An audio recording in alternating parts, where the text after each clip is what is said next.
SpaceX is hiring for new positions, and it's got everyone's attention on the internet. Find out what they're up to in this video.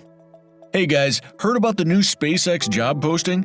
Today we're going to fill you in on what's going on. The company is looking for someone to do marine recovery operations for their new Starship project. What does that mean? It's not clear enough, but for sure there are some juicy details hidden in those job postings, and I'm going to find them out for you.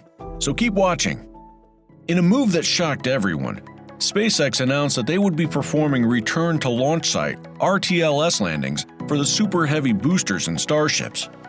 This is something executives have long maintained, but it isn't clear if this plan has solidified yet or not. SpaceX's recent job posting for marine engineers and architects is intriguing, but it's unclear what the company has in store. The listing doesn't mention anything about their well-established plans to convert retired oil rigs into vast floating launch sites, only that they're looking for someone with experience working on oceanographic vessels. SpaceX may have plans to recover and reuse debris or intact floating ships. It's also possible they'll strip an oil rig without fully converting it into a launch pad, and then use those facilities as landing platforms. It also might be worth considering whether super heavy boosters could land at sea instead. This would allow them to continue launching from their current location while recovering recoverable parts, which may otherwise end up bunching up on shorelines like old furniture after floods. When it comes to space exploration, SpaceX is leading by example. It's a brilliant example of precision engineering, but it also reflects how far we've come in just 2 decades. The company has made considerable improvements in recent years with its Falcon rockets that have helped bring us one step closer to reusable spacecraft.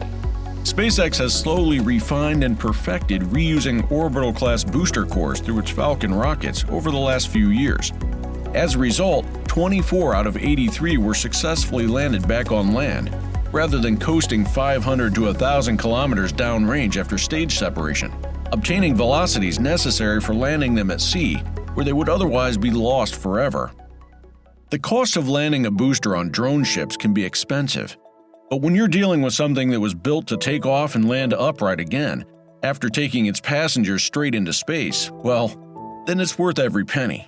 Canceling out 1 kilometer per second downrange velocity, equivalent to Mach 4.5, means this maneuver is a massive expenditure in fuel.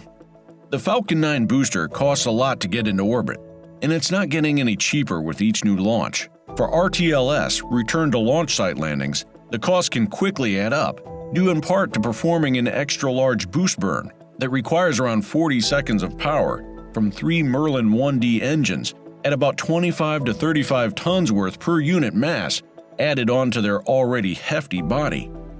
For years, SpaceX has held that landing reusable boosters at sea will be more efficient than trying to recover them. The reason for this belief lies in how difficult it can sometimes become and the time constraints associated with making sure one gets back on land safely after launching into orbit, all of which makes rapid reuse. When CEO Elon Musk described the new launch vehicle in theory, he said it could launch from 150 to 200 plus tons into low Earth orbit, with total reuse and RTLS booster recovery. With so much performance available, it might not matter as much if an actual landing cuts down on payload by 1/3, or even half. At least 100 tons should be enough for any realistic near-term requirements anyway. It's hard to imagine SpaceX leaving so much performance on the table by giving up at-sea recovery, but if they do, then it'll be an expensive decision with poor consequences because of how much money and resources this company has spent over time trying new ways of recovering boosters. So there you have it. We haven't seen anyone else mention a few potential ideas for SpaceX. Feel free to leave a comment if you think of something better. Of course, these are some predictions, but they somehow make sense when you consider what is going on at the company and its plans. As always, keep watching our videos for more in-depth analysis.